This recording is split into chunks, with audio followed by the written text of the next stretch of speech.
Welcome to Booked All Night Season 2. Each week, Jess, Katie, and Maggie launch into new worlds, discover amazing characters, and bring you the best bookish discussions under the stars. We're a cozy little corner of the internet, so be sure to leave a comment and join the polls after each episode. And don't forget to hit subscribe so you never miss a chapter. Alright, my little Libranauts, grab a seat, grab a book, and join us as we explore some new pages. We're almost at the end. We are up to chapter 50. Things have been confessed. People have slept with each other. Buildings have blown up. This was a big section. And it's funny because I only have 2 pages of notes. And so much happened. You say this is a big section as if it's a very long section. It's not. It's not. It is very short. Yeah. I managed to bang that out in like an hour and a half. Yeah. I haven't done that since we've read a bunch of picture books all at once. It's what, like 60, 70 pages in total for the 10 chapters? Yeah, I don't think it's a width of a finger. You know, it's really, really small. Right. But you're right. A lot does happen. It's not a big section to read. It's just a big section that a lot of stuff happens. Yeah. It's also really funny because in the published copy, the next 2 chapters are like 3 paragraphs each. So they're just 51, 52. You're facing each other. Oh, yeah. Yeah, they're like it's a real new but moon the good type of news situation. Oh, it really is, yeah. But the good news is that, you know, next time you get to finish the book.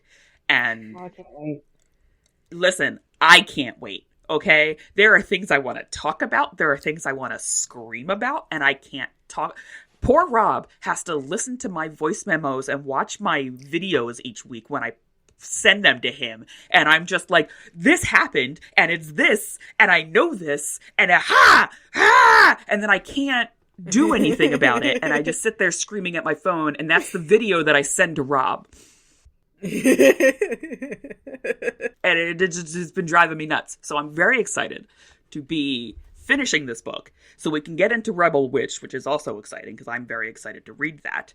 And then we're reading Iron Widow, and then Heavenly Tyrant, and we have so many books to get to, and I'm so excited, and I'm excited to finish this because I'm excited to talk theories. But let's talk about this 10-chapter blob. Yes, and if we read any passages, make sure it's not from Jess's. Yeah, Jessica's not allowed to quote anymore. Or at least Jessica's not allowed to have big quotes anymore from her ARC copies if she's reading an ARC copy. So, let's talk about Alex, because Alex finally confesses that he did not shoot Cressida. And there's that whole section he's talking about when he came home from school and Gideon was drinking. He was addicted to laudanum. He just kept going to the bar to get his ass kicked all night, every night. And he was really worried about him. And it was actually Alex that started going to the Bloodguard meetings. And then brought Gideon into it. And then they both had very different reactions to it, right? Because Gideon went and killed the other 2 witch sisters. And Alex was like, I'm going to protect you from having to do this because this would be so traumatic on top of everything else. And ends up not shooting her because in the moment he has this realization that this was just not the way. That this violence was not the way to get what they wanted. And it was a big mistake. To let this girl go. And in that vein, we also see that Gideon puts 2 and 2 together with the ring, Alex's ring. And also, what I also like is Alex finally picks a side. Yes. Between Rune and Gideon. Yeah, I did write that quote down where Rune says to him, back up for just a second. Alex hosts a poker game, invites Gideon, and wins the coin to get into the dungeons, to the Bloodguard dungeons. And he gives that to Rune, and Rune is very shocked. She's like, oh, but you hate pitting yourself against your brother. And he says, actually, he held her gaze, I no longer mind so much. And it's like, ooh. Sassy. Sassy pants. Right. I still don't trust him. I don't. He's so sus, and it's just like throwing all those bells and red flags, and I just feel okay. Jessica's face is But no. Jessica's face is not giving anything away. Jessica's face is perfectly fine. Thank you. Was it? Was it? Yes. Really? Yes, it is. But I wanna say the reason you and I don't trust him is because of chapter 26 in Red Queen, when Maven turns out to be the bad guy. Because that was so well done, and so now we have trust issues with any nice character that comes through. We're like, no, nobody's nice. Nobody is an ally. Anybody can betray anybody. Like anybody can betray anybody. We have trauma. Yeah, we literally have trauma also, from a book. We're never going to trust anyone. But also, like, it's the trauma of Maven turning on I forget her name. Mare. Yes. But also, it's just like the way that he has been acting this entire time, or at least the glimpses that we get about him, it has really rubbed me the wrong way. Mostly because he's very much like acting like only he's allowed to be friends with Rune. You know, like Gideon said, you know, it's he can't like move in because his brother saw her first. You know, acting as if Rune owes him anything. Let it, you know, be it friendship or crossing the Sea to Kalis and running away with him. And just it's the way that he acts as if he's entitled to everything, where I'm like, ooh, okay, either he is inherently bad from the beginning, or he's going to cave to some other influence because it gets him what he wants, and that thing probably will be Rune with him and not with Gideon or whatever, you know. Gideon is also possessive of Rune. Like, there's, after they sleep together, which we'll obviously talk about later, there is that section when he's talking to the Bloodguard and they're asking questions about her, and he's like, no, that's mine. You can't even think about that.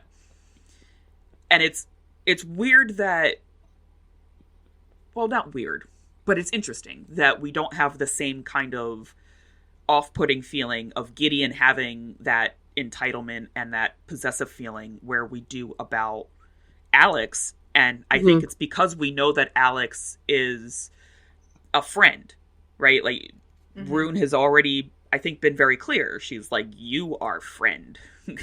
Yeah. Friend, not food. And, like, you stay there. But at the same time, we also get, like, the chapters from Gideon's perspective, too. So, like, we get an insight into how he's thinking, what he's thinking, and we get to see his feelings develop. Meanwhile, Alex over there is behind this wall that we don't get to see through, just based on the narration itself. But also, like, I had a point and I lost it. It's fine. It's fine. I'll jump off because there is one thing I do want to say while you're trying to remember your point. And it's something that Katie has brought up before, that Alex and Rune have a very weird, intimate relationship. Like, one of the first things we see them doing is Alex coming in and, like, helping Rune undress. Like, he's taking off her socks and shoes when she comes back after the opera in the beginning. And then even in this section, there's another part where, like, she wears Alex's I was trying to bring that up. And they go to bed together, and, like, at the... Yeah. And they're spooning. Yeah. Like... Yeah. I was going to bring that up. This feels like the perfect setup for Alex to become that one guy friend who complains very loudly about being friend-zoned and being led on, and he's going to become one of those. But that's what I feel is happening. He kind of is being led on. I mean, like, Right. not that Rune is doing it on purpose, obviously. Right. But you get into a guy's bed, you don't have pants on, you're wearing his shirt, you spoon with him, he literally undresses you. This is sending a message. Even if you don't come out and say, hey, listen, I'm glad you take my shoes off, but I don't like you that way. Which she has never outwardly said. Right. And here's the thing on top of all that. So not only is she saying, like, hey, I feel like we're just friends, and then climbing into his bed and crying together and letting out their emotions and spooning, but she knows he likes him. she knows he likes her Yes.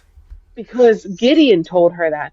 And the Yes. fact that she continues to act that way, like, why wouldn't you kind of have a little bit of a reserve? Like, I get it. Like, sometimes you, like, friends are that close. You know what I'm saying? But Yeah. once you know that there's feelings involved, why continue to kind of do things that could make them feel like they have a chance? Or maybe you are returning the feelings, or, you know, like, Hmm. if I felt like intimate with a friend. Like, hey, this is a friend that I feel is like, more of family, and we're like hugging, and maybe we sleep in the same bed when there's, the one bed situation, right?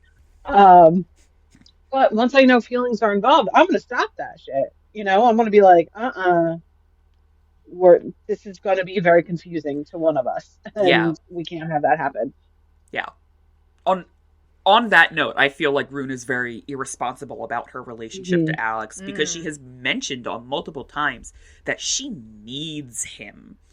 And not just for getting the witches out of the country, but like as a friend, as part of her support system. He is very important to her, and she still does these things. And it bothers me and aggravates me to no end. Sorry, I was just going to say, how much does she really need him if she's going to let him go off to the mainland, Callus? Callus? Dallas? Kayla. Callus. I've I been don't know pronouncing how it to Callus? Kalis. Callus? Callus? Yeah, I have no idea It's how an anything's AE, so pronounced. Kalis. Anyway, Yeah. yeah. So she's going I to let him go up to Kalis and pretty much never really see him again. But oh, I need him. Yeah. I see. I'm wondering how much of Rune actually knew ahead of time that Alex did have these feelings, like before Gideon told her. Just because, one, they grew up together basically. They were young when they met and became friends. And you kind of get to know somebody really, really intimately that way. Like, that could absolutely explain why they share a bed, why they're comfortable undressing each other and sharing clothes and such. But also, she is a ruthless flirt, and she is a strategic about it. So I wonder if she is using that to some kind of benefit to herself, whether or not consciously or subconsciously, just to have this friend. But also, she benefits a lot if she's in his good graces. He probably would if they weren't friends, if they weren't close, if there wasn't this attachment, how much help would Alex give her if they weren't already close? And it feels like yeah, you know what I'm trying to say. I don't know. I lost the thought again. It's gone. Yeah. Yeah, it feels manipulative on her part, whether she means to do it or not. Yeah. Absolutely. Yeah. So, moving from Rune to Gideon in this section, I have some questions with my reread, and I think I've brought this up before. As Gideon starts to soften from Rune's influence, he starts to question the Bloodguard, right? They're like, oh, well, it's definitely Rune. He's like, no, I didn't really see any scars. Why do we think it's Rune? There's this kind of combativeness that he has. And there's a whole bunch in this section where he does that every time, especially when they bring up Verity, and they start pointing fingers at Verity, finally. And he's like, oh, well, it could be a false description. And it could match anybody else. It could be something else. It could be anything else. And I'm just like, as I reread through this, I'm like, how does this man catch anybody? Yeah, if right. If that is his feeling, where he's like, everyone's a witch, but maybe they're not.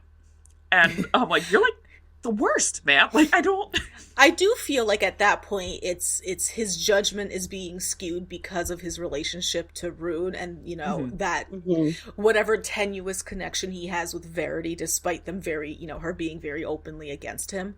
Yeah. Which now we know why. But sorry. I think it still feels like he's going to be making these excuses because he's like, oh no, it's Rune's friend, and like I trust and like Rune for the most part. So I should trust her friends. I think he a little more than trusts and likes her at this point.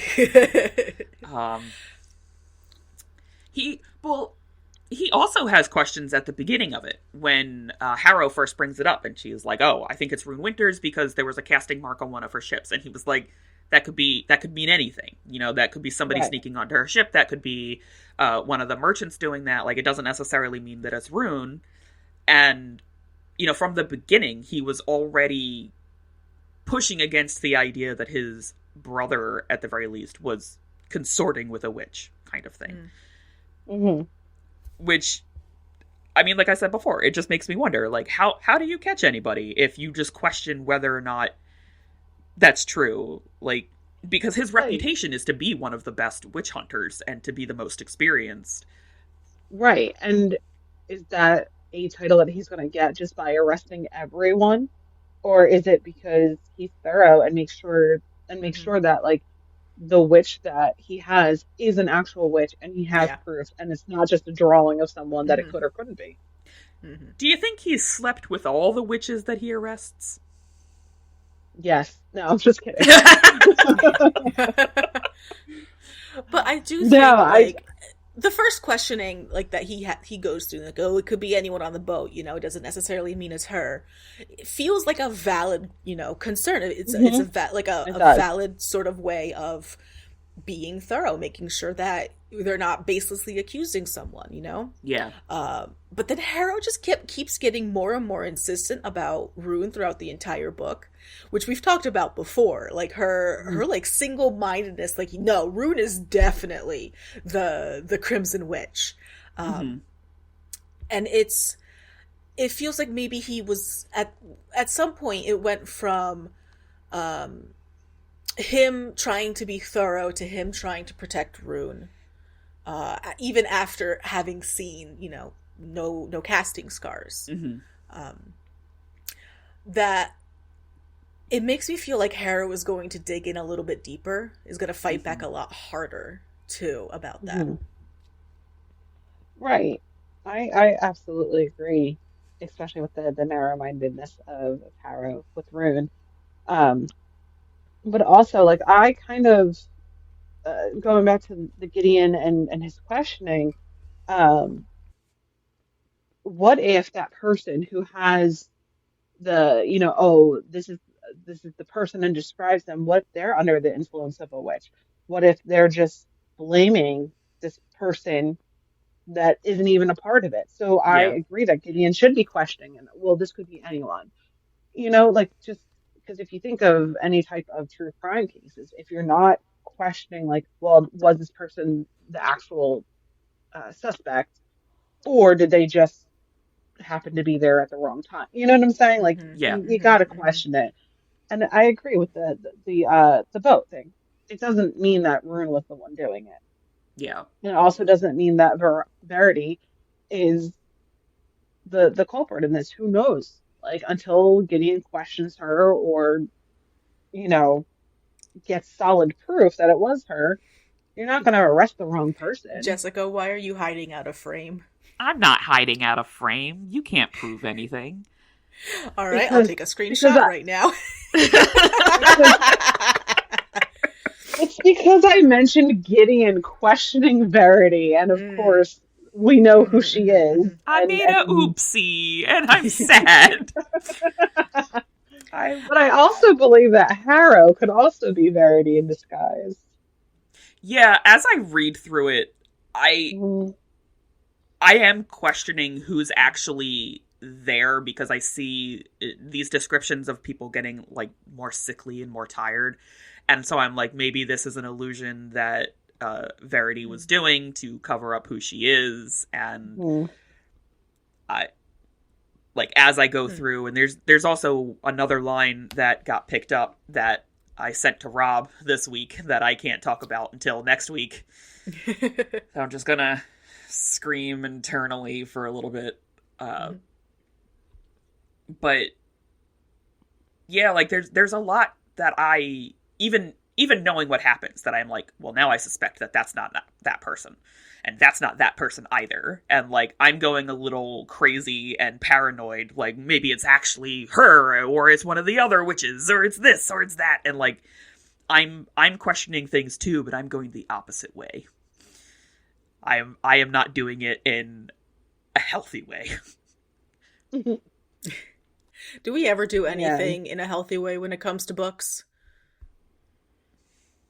No. Books aren't supposed to be healthy, Maggie. So all of that brings us to the mention of other witches that are working around town, and we get to the print shop. And we see the evidence that a spell has been cast, it turns out to be a trap, and it explodes. And we see that through Gideon's point of view, so when it explodes, everything goes black, and we don't know what happened to Gideon. Which I think it had to be that way. Right? I don't think I would have the same reaction to that if it were written from Rune's point of view and it, like, exploded. And we were just kind of wondering. I think it's really important that we experienced that in the point of view of that character, like, craft-wise. Yep.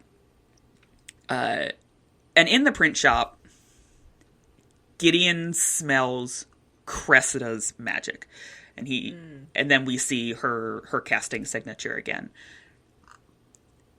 And it's weird. It's not weird. I keep saying things are weird. It's not weird.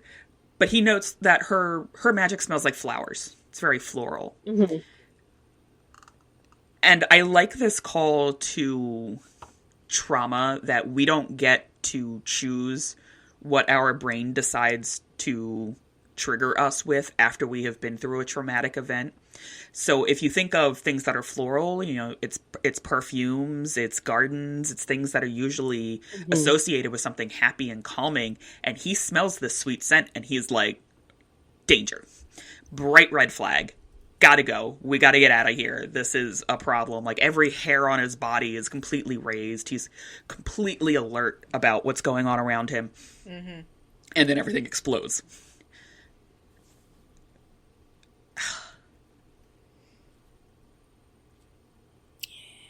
Yeah, like... But I think we should also bring up the fact that before this, when they come into the print shop, they see the candles, they see the chalk lines, they see that there is some sort of magic happening there. And they see that these possible witches have escaped up through a hole in the roof or whatever. Yeah, up through a window. Rafters. Yeah. And they go to chase them. And so they're chasing them all around the alleyway and the print shop and outside of the print shop. And then they come back and Harrow is with them now because Harrow just steps out of the mist. Which is weird, right? Yes, absolutely. Just to put a flag on that. Which leads me to suspect my theories of her, which I've already stated in like our first episode. But I don't trust her. But then they come back and they step into the circle that's all surrounded by the candles, and then boom. Yeah. So it's not like they just walk in and boom. It's, you know. Oh, yeah. There's a bunch of other stuff that happens. They have the chase, and then, you know, people like the Bloodguard come in, and just all of a sudden Harrow's there, you know. Yeah. And I like the way that we learn about it, because it comes out and, like, Rune doesn't know, right? And it's Lisbeth comes up and she's got the paper and she's like, there was an explosion, and Gideon is specifically named in the article about the explosion, that there's a witch attack and all these people were taken out in it, and she freaks because this is her finally realizing that she has, you know, feelings TM for Gideon. And she just watched Rob just faint on camera. Oh no! But that is kind of what happens. She's just like, oh crap! And she runs down to Old Town and she starts pounding on his door. And she's like, oh my god, please be alive. He doesn't answer. She falls down, cries, and then he shows up. But he's like beaten up because he was just in an explosion. Right. And then he's incredibly touched that she came there. And I can't mention these two lines that I want to mention until next week. So then they sleep with each other. So I have to skip over a whole discussion. They sleep with each other, and they have this really deep connection.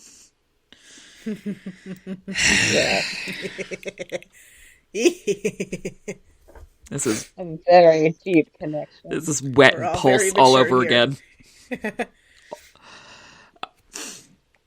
But So deep. they do. So deep is that connection.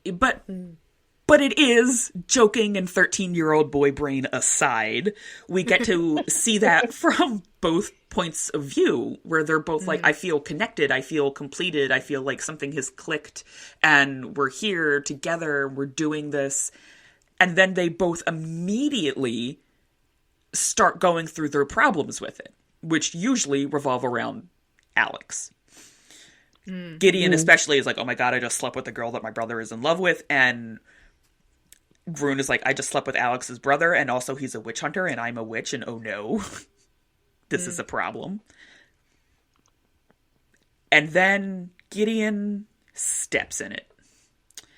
Because he's got all the locker room talk with the Bloodguard downstairs, and he says, I've had better. You were right. Yeah.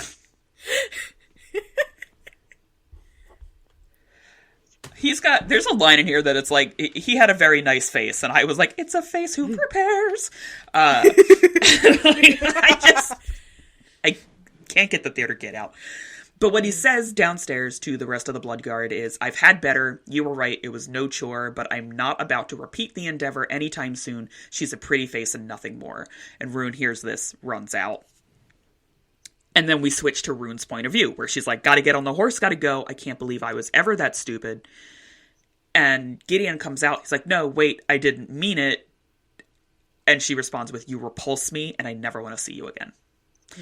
Which is, where fair. We stopped reading. And fair, right? They were it's both... It's a justifiable response. Yeah, I think so. There were plenty of other ways that he could have been like, yes, I slept with her. No, I didn't find casting scars. Look, I just said it. Yes, I slept with her. No, I didn't find casting scars. He didn't have to be, like, bro dude about it. Okay, but right. Jessica, let me just run this by you. Okay. The drama. It's all for the drama. The drama. Yeah, I know. But... This is one of those situations where a character says or does something and you just want to shake them through the page. Yes. You wish they were real so you can shake some sense into them. Yes. Yeah. But, I mean, on the note of craft, that's really great, right? We're not sitting here... I love being able to talk about characters as people instead of characters as somebody's imaginative buddy, because it means that they have come off the page. They don't feel flat. They feel very real. And Gideon, although frustrating, and Rune, although frustrating, are both very real in that sense. That I do want to reach through this page and strangle you and just like... Yeah, that's what makes good characters too, because who wants to read a book where everyone says and does the perfect thing perfectly right the first time? Or ever. It's or ever. Like... It's humans. We make mistakes. We put our feet in our mouths and say that we're. They just put more than feet in their mouth. Jessica, what's the rating for this podcast again? I cut things out. I've got a special little owl hoot sensor that I use. It's fine. I just want to say that connection was so deep, Jessica. So deep. No, don't do the sexy ASMR. No, don't do that. I'm going to mute you so I never have to hear you. She was drowning. And please, he was please. Wait. I don't want you whispering this in my ear. This is very uncomfortable. You know what? I think it's fine that I'm whispering it in your ear, because when I edit the podcast, I have to listen to you gulp down your water every episode. Listen, I'm thirsty. That water is going down so deep. Yeah, because she was drowning and he was air, Maggie. Yeah. Air that you don't need to gulp down in surround sound every week. I lean away from the microphone. So they sleep together. Now they have a deep connection. Wet, pulse, all that good fun stuff. And that's where we left off. So we're about to finish. I want to hear some speculations and some overall things that I can't comment on, but okay, go ahead. Before that, can we also talk about, so we mentioned that Rune was waiting outside of Gideon's house, right? Yes. Because explosion and scared. Can we talk about how Rune is a witch? Okay. Some people know that she's a witch, like the witches she saved and Verity and, all that stuff. Mm-hmm. And yet she's not being invited into these witch meetings.